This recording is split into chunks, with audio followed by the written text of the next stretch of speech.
Dear students, उम्मीद है कि आप सब लोग खैरियत से होंगे। इंग्लिश 10th क्लास के हवाले से हाज़िर हुए हैं। आपको याद होगा लास्ट लेक्चर जो हमारा 21st लेक्चर था, उसमें हमने एक ऐसे किया था कर्टसी, जो हमारा तकरीबन 12 मिनट्स का लेक्चर था। और मैंने कहा था कि ये थोड़ा सा डिफ़िकल्ट है ऐसे, इसमें आप इसको तैयार करें। मैं एक्स्ट्रा डायरी आपको साथ कोई और नहीं दूँगा।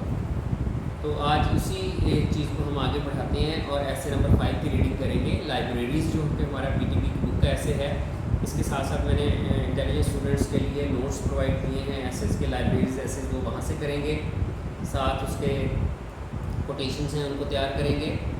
और लाइब्रेरीज़ एसेस करने के बाद हम 2-3 पैराग्राफ करेंगे उर्दू इंग्लिश ट्रांसलेशन में, ताकि आपके सिलेबस को हम थोड़ा आगे लेकर बढ़ सकें। तो सबसे पहले लाइब्रेरीज ऐसे आप ओपन कर लें, पेज नंबर 48, इसकी हम रीडिंग करेंगे। बोर्ड पर भी आप देख रहे हैं। With the spread of literacy, literacy कहते हैं इल्म को, तालीम।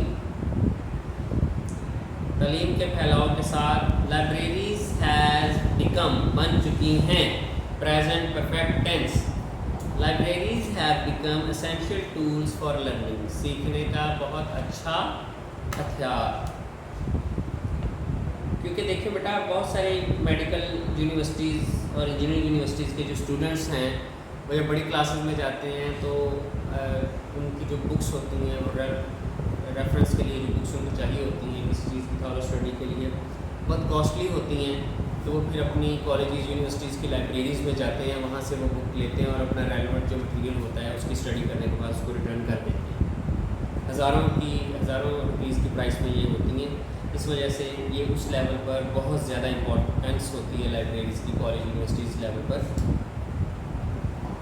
Libraries have become essential tools for learning. Public instructions is making rapid progress. अवामी आगाही या राय जो है वो तेज़ी से बढ़ रही है एवरीवेयर इन पाकिस्तान में हर जगह। It is no more the privilege of the well to do only. अब ये सिर्फ उमरा की प्रिविलेज यानी खासियत नहीं है कि वो इल्म हासिल करें, बल्कि अमीर, गरीब, दरमियाना तबका, लोअर मिडिल क्लास फैमिलीज़ के बच्चे भी इल्म हासिल कर रहे हैं और बड़े बड़े आला पोजीशंस पर हैं। रिक्वायर नॉलेज को इल्म हासिल करें। As it was not so very long ago, जैसा कि अब से बहुत अर्सा पहले ऐसे होता था, अब ऐसा नहीं होता। There are schools and colleges in almost every part of the country. मुल्क के हर कोने में स्कूल्स और कॉलेजेस मौजूद हैं। आप अपने शहर में ही देख लें, बहुत सारे इंस्टीट्यूट्स हैं, गवर्नमेंट्स के, प्राइवेट इंस्टीट्यूट्स भी हैं, NGOs भी कुछ इंस्टीट्यूट्स चला रही हैं जिसमें नो प्रॉफिट नो लॉस पर बच्चों से जो है वो फ़ीस ली जाती है। कुछ ऐसे इदारे भी हैं जहाँ फ़ीस बिल्कुल नहीं ली जाती। इस तरह बहुत सी मुख्तलिफ़ किस्म के इंस्टीट्यूट्स जो है वो वर्क कर रहे हैं। The 21st century dawns with a sure promise. The 21st century के जो 21वीं सदी का सूरज जो है वो इस श्योर प्रॉमिस के साथ, वादे के साथ निकला है, to be a century of peace and educational explosion, कि वो अमन और तालीमी सदी होगी। नेचुरली फितरी तौर पर भी when there is thirst for knowledge there is also an ever increasing demand for books and magazines. जब आप में थर्स्ट फॉर नॉलेज, इल्म की प्यास होगी, तो डेफिनेटली डिमांड बुक्स की और मैगजीन्स की भी ज़्यादा होगी। लोग पढ़ना चाहेंगे उन चीज़ों को। Everybody does not have the means to buy books of all sorts. हर शख्स के पास इतने ज़राए नहीं होते कि हर तरह की किताबें खरीदें। Math education programme is bound to suffer. बड़े बड़े तालीमी प्रोग्राम्स जो हैं वो सफ़र ख़राब हो जाते हैं, फ्लॉप हो जाते हैं एडवर्सली, बुरी तरह से। There are no free libraries for students. अगर तालिब इल्मों के लिए फ्री लाइब्रेरीज ना हो तो बड़े बड़े तालीमी जो प्रोग्राम्स हैं वो तबाह हो जाते हैं, नाकाम हो जाते हैं। देखिए, 2 पैराग्राफ में उसने डिवाइड कर दिया ऐसे को। अब तीसरा पैराग्राफ स्टार्ट हो रहा है। Our school libraries are not functioning properly. अब स्कूल की लाइब्रेरीज़ के हवाले से बात हो रही है, तो जो आपको प्राइवेट इंस्टीट्यूट्स हैं उनमें तो फिर भी आपको लाइब्रेरीज़ मिल जाती हैं, उनमें बुक्स मिल जाती हैं, रेफरेंस बुक्स मिल जाती हैं, गाइड बुक्स मिल जाती हैं, और जो जिनको आप खुलासा जात कहते हैं वो मिल जाती हैं। लेकिन बहुत सारे गवर्नमेंट इंस्टीट्यूट्स ऐसे हैं जहाँ पर इन चीज़ों का फुकदान है, सरमाया ना होने की वजह से, फंड्स ना होने की वजह से गवर्नमेंट जो है वो चीज़ें ये प्रोवाइड नहीं कर पाती। They are practically no reading और बोरिंग फैसिलिटीज़। बोरिंग कहते हैं जैसे हम उधार लेते हैं किसी चीज़ को, तो लाइब्रेरी से भी हम कोई चीज़ ले लेते हैं, बुक्स इशू करवा लेते हैं। अमली तौर पर वहाँ रीडिंग और किताबें पढ़ने की और किताबें लेने की कोई फैसिलिटी, कोई सहूलत नहीं है। There is no whole time staff और लाइब्रेरीज, और लाइब्रेरीज़ के लिए लाइब्रेरियन जैसे होता है, क्लर्क्स होते हैं, ऐसा स्टाफ भी मौजूद है। अब वाली से बढ़ती है, there is no incentive to read journal books और फिक्शन पढ़ने के लिए, अफसाने वगैरह कहानियाँ पढ़ने के लिए और आम किताबें पढ़ने के लिए कोई इंसेंटिव भी नहीं कि अगर किसी एग्ज़ाम में शामिल कर दिया गया कि फ़लाँ एग्ज़ाम्स के बच्चे ये वाली बुक तारीफ़ की ये किताब पढ़ेंगे तो उनको एक्स्ट्रा मार्क्स दिए जाएंगे, ऐसा भी कोई सिस्टम नहीं है। The few books that may be there in the dusty old अलमारीज स्टिंक ऑफली, जो कुछ किताबें हमें पुरानी मट्टी से भरी अलमारियों में मिल जाती हैं वो बुरी तरह ख़राब हो चुकी हैं। This is mainly so for want of fresh air in the stuffy locked cupboard, क्योंकि ये जो बंद स्टफ़ी घुटन ज़दा अलमारियाँ हैं, कबर्ड्स हैं, उनके अंदर हवा के गुजर ना होने की वजह से माहौल इस तरह का हो गया। More often the books are just old titles mouth written and worn out।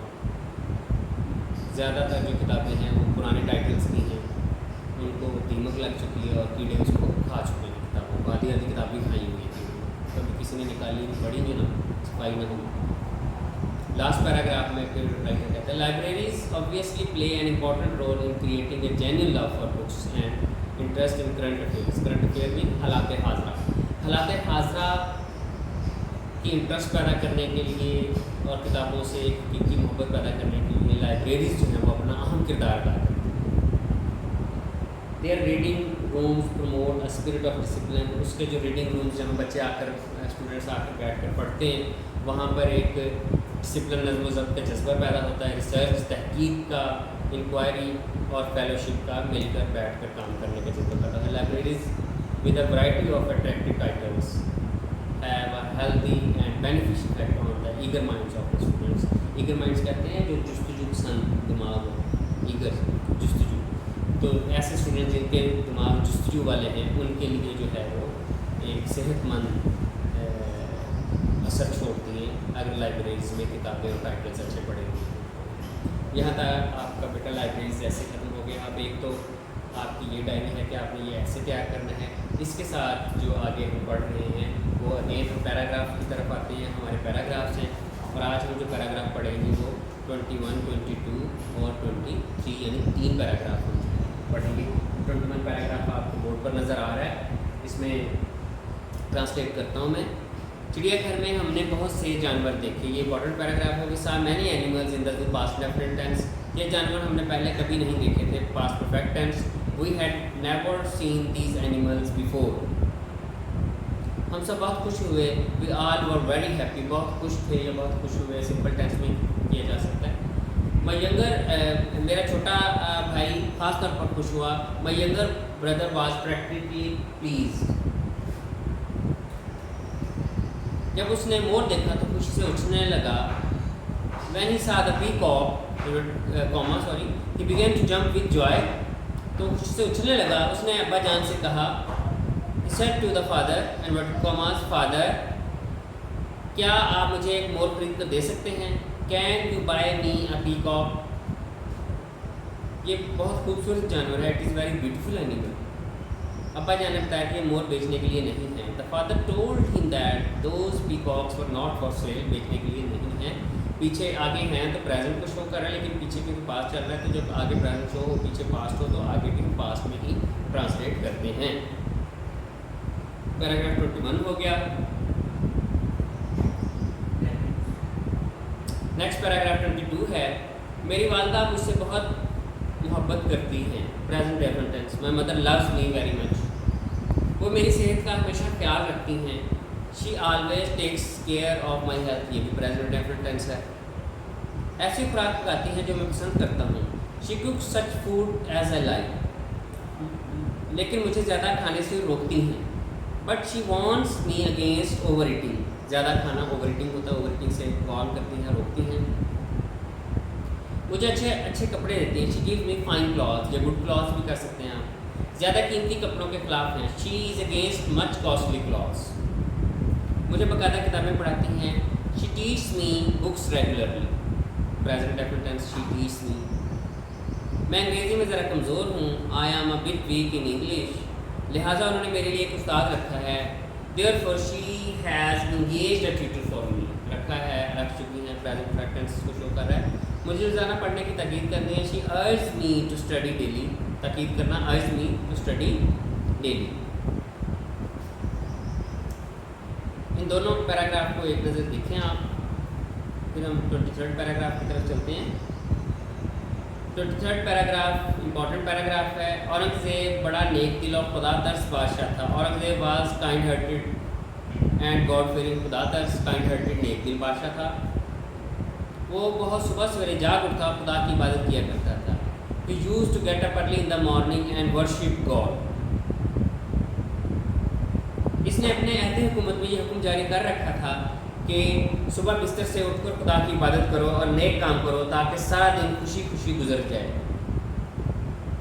During his reign, अहद हुकूमत reign, he has issued orders to leave the bed early, pray to God and do noble deeds, अच्छे काम करो, so that the whole day might be spent happily, अच्छे तरीके से गुजर सके।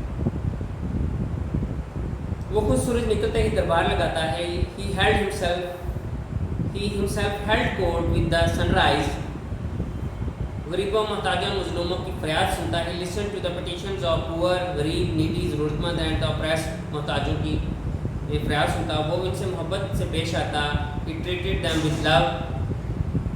निहायत वजह से इनका हाल पूछता और उनकी मुरादें पूरी करता। He asked about their well-being with full attention and fulfilled their wishes, और उनकी मुरादें पूरी करता। मुरादें पूरी करना wishes। तो यहाँ तक बेटा 23rd पैराग्राफ तक हमारा हो गया। अब ये लेक्चर भी हमारा 12 to 13 मिनट्स का है, और इसमें भी क्योंकि हमारी डायरी कंप्लीट हो गई है तो ज़्यादा लेंथी वर्क नहीं आपको करवा रहा है। तो आपने ऐसे करना है, लाइब्रेरी